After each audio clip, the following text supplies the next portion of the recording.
Now call on Deputy Clare Daly. Thanks, Count Corla. I'll be relatively brief. I'm an atheist, so I'm not here by providence, but I am here by choice because I respect the work that Peter has put in, and I very much appreciate his motivation. And I think he's given us a very good opportunity to discuss crucially important issues. Why are we elected? Who do we represent?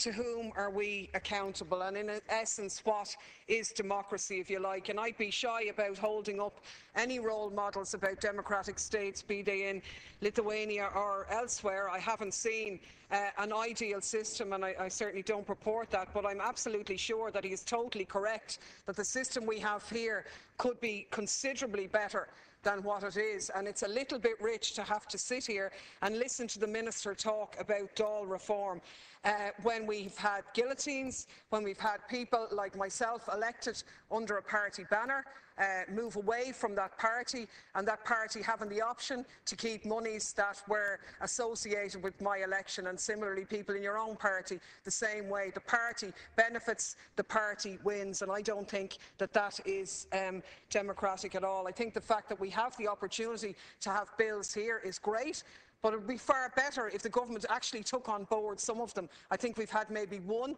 that was unopposed, and I think that's still buried in a committee somewhere. So it's very much token adherence to so-called democracy. And I think we've been given an important opportunity by Deputy Matthews to look at the party system.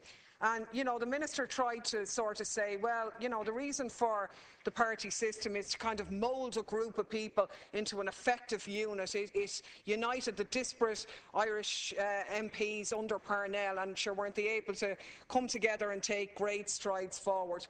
I don't buy that at all, to be honest with you. I mean, it is supposed to be the case that if you're dealing with a political party, you know what you get, that people stand for election on a certain ideological basis, on certain policies that flow from that, and people know.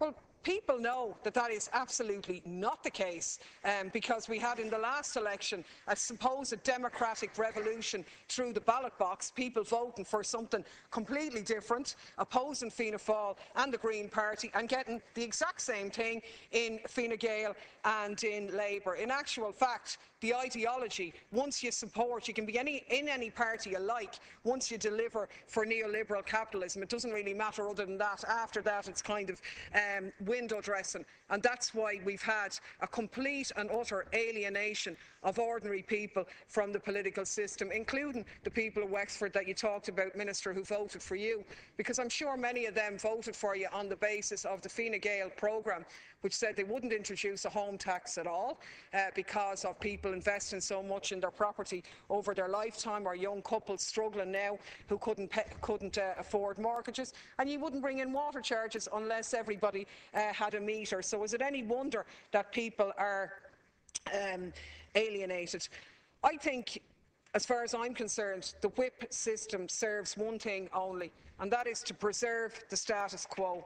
It's actually a mechanism to immunise those in power from the pressure of people outside this House. It introduces rigidity and it's inflexible in its operation.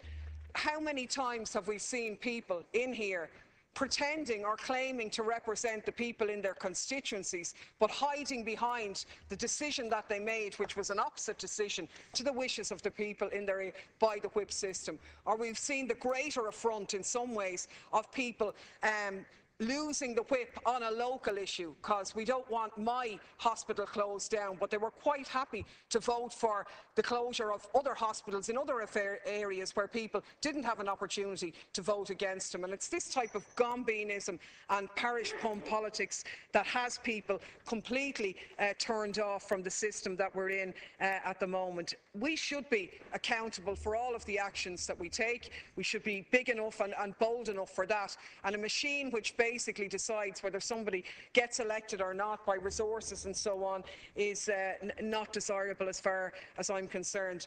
I do think we've a huge problem here with a lack of genuine debate on issues because of the whip system. And I'll give the example of my own private member's bill, which will be up in the next session, in relation to the area of fatal fetal abnormalities. And we've done some, and the need for the provision for abortion in those cases. 50 deputies in this current Dáil are on record as supporting the need for reform in that area. 50 from every single party and a raft of independents. Is it going to see the light of day? Are the families who are affected by this issue going to have their concerns addressed? I very much doubt it, but maybe the government will surprise me this time round. If we had a real democracy, the issues we'd be raising would the opportunity for the people to have a right to recall midway through. That if they're not, why should somebody vote in a ballot box, put an X beside somebody's name, thinking they're getting some package or individual to fight for them,